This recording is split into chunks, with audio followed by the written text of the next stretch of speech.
We were in a remote area of South Asia, and we're out sharing in this village, literally in the middle of nowhere.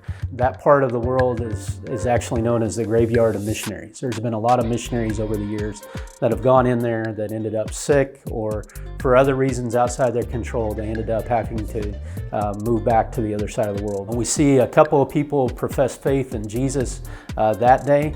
And then the witch doctor, the local shaman, hears about it, and he starts asking a bunch of questions. Why are you here? What are you doing? What are you saying? The new believers in that place, over the next couple of months, we see the beginnings of a church start, and every time this witch doctor is opposing what the Christians are saying. We've shared with him a number of times. Finally, he says, "My sister is demon-possessed.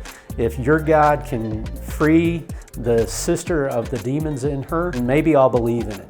And he says, "You got 3 days to do it." And the Christians say, "Well, we'll spend 3 days praying and fasting, and then we'll see what God does." So for 3 days, they pray and fast, and then they go and lay hands on the sister, pray for her, and the demons come out. We found out later that the witch doctor had tried for about 10 years to cast the demons out of his own sister and couldn't.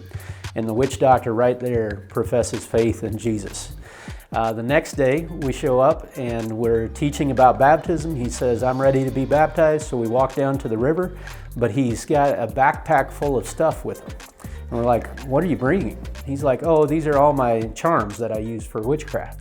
And when we got to the edge of the river, he took them out one by one and tossed them into the river and then took baptism. And it was just a beautiful picture of the church being the church, praying for somebody that needs to know who Jesus is, and then seeing that radical change happen in the sister's life, followed by her brother. And now they're part of the church in that place as well.